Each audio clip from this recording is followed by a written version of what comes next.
Produire pour l'infini n'arrive qu'une seule fois dans la vie, raison pour laquelle il faut bien choisir son photographe afin d'avoir le résultat escompté. Mesdames, mesdemoiselles et messieurs, amoureux de la mode, amoureux du fashion, bienvenue à ce numéro de Fashion Show où nous allons nous pencher sur l'une des sœurs de la mode, la photographie. Pour apprendre suffisamment sur la photographie en République démocratique du Congo, nous sommes à Kinshasa où d'ailleurs nous tournons ce numéro de Fashion Show. Nous sommes allés dans un grand studio installé ici dans la capitale congolaise, le studio 121. C'est les 121.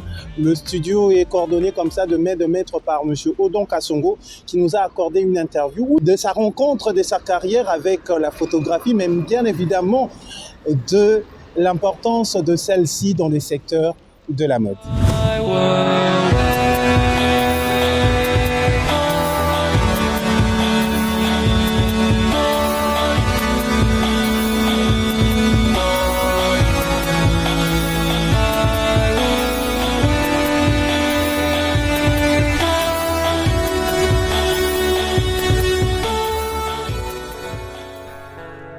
Ma rencontre avec la photographie, il faut dire que j'avais quand même déjà un penchant vers la photo, mais ce qui m'a poussé vraiment à entrer dans le monde de la photographie, c'est après mes études, j'ai un oncle qui avait un labo photo et qui m'avait engagé dans son entreprise comme ingénieur qui devait s'occuper de la maintenance des machines photographiques.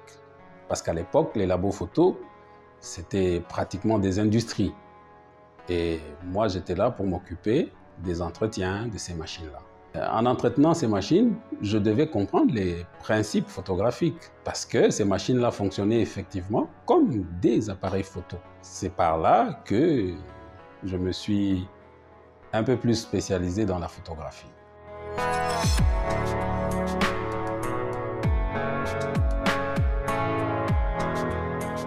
La photographie, pour moi, c'est la technique de créer une image par l'effet de la lumière. Cette même technique qui est utilisée avec les appareils photo, c'est la même technique qui est utilisée avec les appareils d'impression sur papier. On crée une image avec soit la lumière ambiante, soit une lumière extérieure qu'on apporte pour avoir cette image.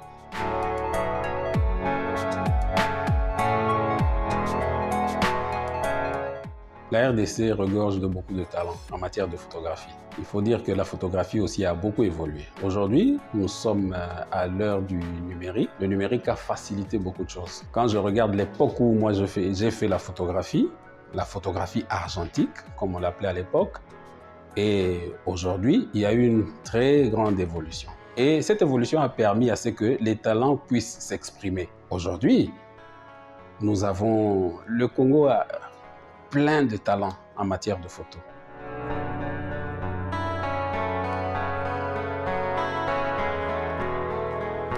Il n'y a pas une photographie ordinaire et la photographie est plurielle. Ça dépend de la spécialisation que vous voulez, du chemin que vous voulez emprunter. Vous dites par exemple, moi je voudrais faire la photographie d'art. Vous créez les images d'une manière esthétique pour que vous puissiez présenter ça comme une photographie d'art. Si vous voulez par exemple vendre les vêtements, vous allez faire la photographie en prenant les mannequins comme modèle et présenter cette photographie-là pour que les gens puissent acheter vos vêtements. Si vous voulez faire par exemple la photographie culinaire, vous allez faire les photos des mets. Par exemple, les photos que vous avez vues dans le studio ici, il y a quelques photos où on présente les mets. Donc, vous allez faire une photographie par rapport à ça. Et ça s'appellera photographie culinaire. Donc la photographie est plurielle. Et particulièrement pour des mannequins, c'est une photographie où on veut présenter des vêtements pour que ça attire l'attention et que les gens puissent acheter. Pour corroborer la théorie à la pratique, le studio 121 a réalisé une séance photo avec les mannequins de l'agence Eclipse. Les mannequins de l'agence Eclipse que vous avez l'habitude de retrouver lors de shows de l'émission Fashion Show. Vous nous permettez cette tautologie.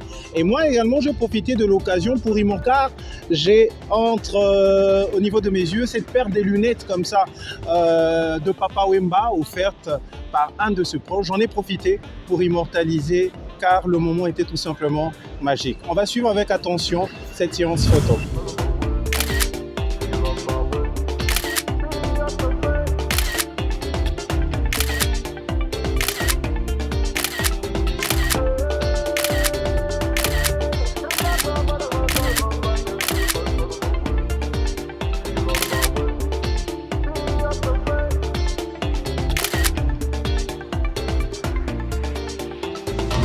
Dans toute la photographie, nous avons besoin de matériel. Parce que la photographie est la technique d'avoir des images sous l'effet de la lumière. Donc, on a des produits. Ça peut être les vêtements, ça peut être n'importe quoi. Pour avoir des belles images, des bonnes images qui vont influencer les clients, il faudra mettre les moyens. Et il faudra y mettre la technique. La technique, ça vient de la tête. Ça vient des réflexions. Il y a toujours des particularités selon le domaine que vous empruntez. Si vous voulez faire de la photographie culinaire, vous allez acheter du matériel et vous allez appliquer les techniques qui vont avec les mets. Si vous voulez faire la photographie de mode, eh bien, vous allez choisir des lumières qui vont mettre en exergue les vêtements que vous voulez vendre. Et vous allez utiliser des techniques qui permettront d'influencer celui qui regarde.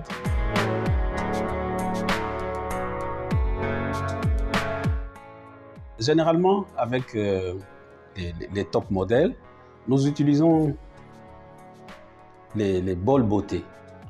Les bols beauté qui nous permettent d'avoir suffisamment de lumière pour avoir les détails. Parce que celui qui voudrait acheter va regarder les détails sur les vêtements et sur la personne qui porte ces vêtements-là. Le clair-obscur, c'est une technique de photographie où, quand on veut mettre en exergue quelque chose, dans le même environnement, on a des parties qui sont très éclairées et dans le même environnement, il y a des parties de la composition qui sont moins éclairées.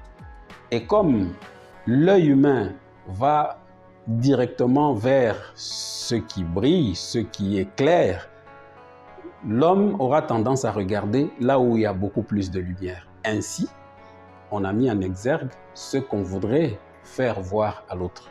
Bien que toute la composition se trouve dans le même environnement, mais on a mis beaucoup d'accent sur la partie lumineuse. Et le clair-obscur, c'est une composition où il y a une partie qui est très éclairée, et une partie où il y a moins de lumière. L'Académie des Beaux-Arts, qui forme depuis, je pense, 4 ans ou 5 ans, qui forme des photographes professionnels. Et bon, c'est demander au gouvernement de continuer à mettre les moyens pour qu'ils puissent avoir une formation de qualité. Et puis de deux, les photographes sont des entrepreneurs. C'est des personnes qui travaillent en freelance, comme on dit en anglais. Les encourager en mettant à leur portée des crédits bancaires. Comme ça, en ce moment-là, ils peuvent avoir la possibilité d'avoir le matériel beaucoup plus facilement parce que le matériel photographique coûte énormément cher. Je vous donne un exemple. Je ne fais pas la publicité, mais c'est un exemple que je vous donne. Il y a un appareil qui vient de sortir il n'y a pas longtemps, de marque Hasselblad, de 100 mégapixels, qui vous coûte, le boîtier seulement, vous coûte 45 à 50 000 $. Vous imaginez? Et si nous prenons, par exemple, ce que nous utilisons habituellement, les boîtiers Canon, les boîtiers Nikon, nous sommes autour de... Les nouveaux boîtiers, nous sommes autour de 6 000 $ le boîtier seulement.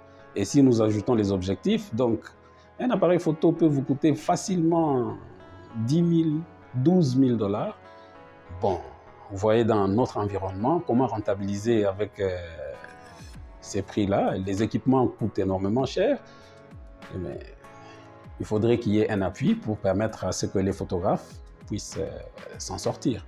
Parce qu'il faut qu'ils vivent de ce métier.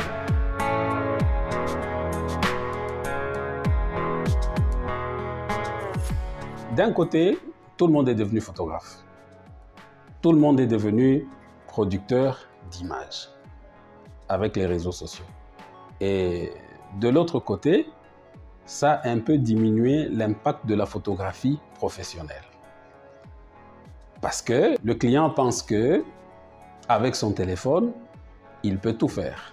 Mais il y a toujours une différence entre la photographie professionnelle et la photo amateur que tout un chacun se permet de faire. Les réseaux sociaux ont permis à ce qu'on puisse apprendre, parce que même le photographe professionnel a appris à travers les réseaux sociaux.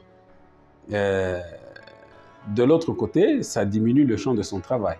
Parce qu'à l'époque, les familles s'amenaient au studio pour faire des photos de famille. Mais aujourd'hui, bon, il y a toute une catégorie de familles qui ne veulent pas aller au studio, ce qui fait que la rentabilité du studio a baissé. Je ne sais pas de quel côté il faut pencher, je ne sais pas très bien. Mais sinon, du côté business, ça tue quand même le business. Les jeunes photographes, qu'est-ce que je peux leur demander? C'est d'abord, de se former. Parce que le talent ne suffit pas. J'ai dit tout au début que le Congo regorge des talents incroyables. Moi, je prends toujours l'exemple on se ramène d'abord sur le plan du football. Il y a les plus connus, Ronaldo, Messi. Messi, c'est un talentueux naturel. Ronaldo, c'est un travailleur. Il a montré que on peut sortir du néant et devenir meilleur. Ça veut dire, il s'est mis au travail. Il s'est dit, il faut que je sois meilleur. Il s'est formé, il a appris, il s'est formé et il a mis en pratique ce qu'il a appris. Et il est devenu meilleur. Donc, même dans la photographie, on peut bien avoir le talent. Mais si on n'associe pas la formation, on n'associe pas le travail, on n'associe pas le sérieux, ben on ne sert à rien. Avec la photographie, il faut qu'on crée soi-même l'intérêt. Et créer l'intérêt, c'est créer le gain. Il faut qu'on montre au client que mon travail là que je fais vaut autant. Si vous-même, vous donnez à votre travail un prix réduit, il vous appartient à vous. Si vous pensez que vous pouvez vivre avec ce prix réduit-là, c'est à vous-même. Mais sinon, donnez de la valeur à votre travail. C'est le conseil que je peux donner aux jeunes photographes. Donnez de la valeur à votre travail. Parce que si vous regardez le prix de l'équipement, il ne faut pas attendre que ce soit le grand frère ou je ne sais pas qui vit en Europe ou qui vit en Occident, dans ses avoirs, peut sortir des moyens, t'équiper. Non. Peut-être qu'il l'a fait la première fois, mais il ne faudrait pas que ça soit une manière de vivre. Quand quelqu'un investit, il faudrait qu'en retour, on puisse montrer qu'on est capable de réinvestir soi-même. Ça veut dire avec le gain produit par le travail qu'on a fait, on peut se rééquiper soi-même, s'améliorer même et aller de l'avant. Sinon, on est dans un cercle vicieux où on vous envoie un équipement qui a coûté très cher, vous faites un travail que vous sous-évaluez et quelque temps après, l'équipement ne sait plus rendre le même service et vous prenez le téléphone, vous rappelez encore la personne qui vous a envoyé, l'équipement pour lui demander de racheter encore. Non, faites en sorte que dès que vous avez l'équipement, que cet équipement puisse produire encore d'autres équipements et que vous puissiez évoluer. Voilà, et que vous puissiez bien vivre de votre travail.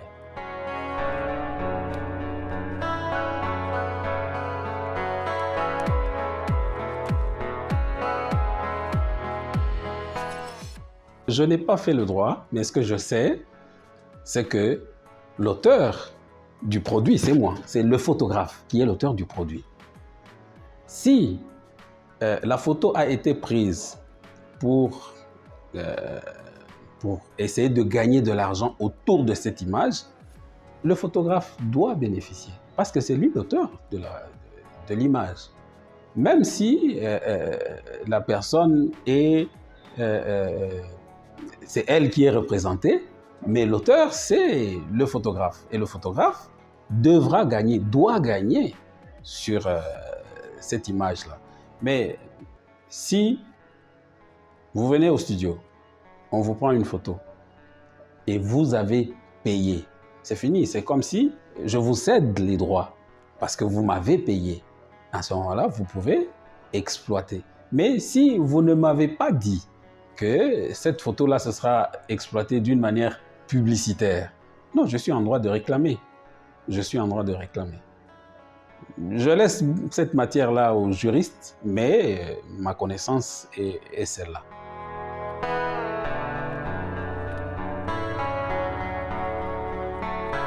Ça dépend de l'entendement.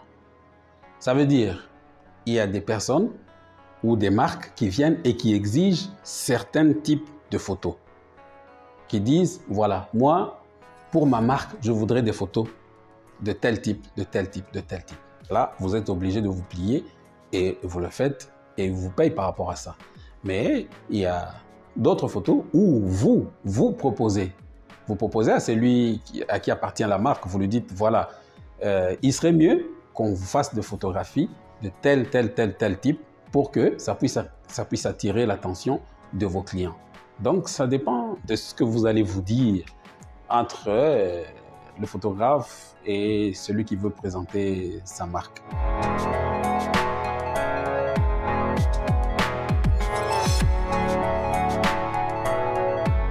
C'était pour moi un grand plaisir de vous présenter ce numéro de Fashion Show.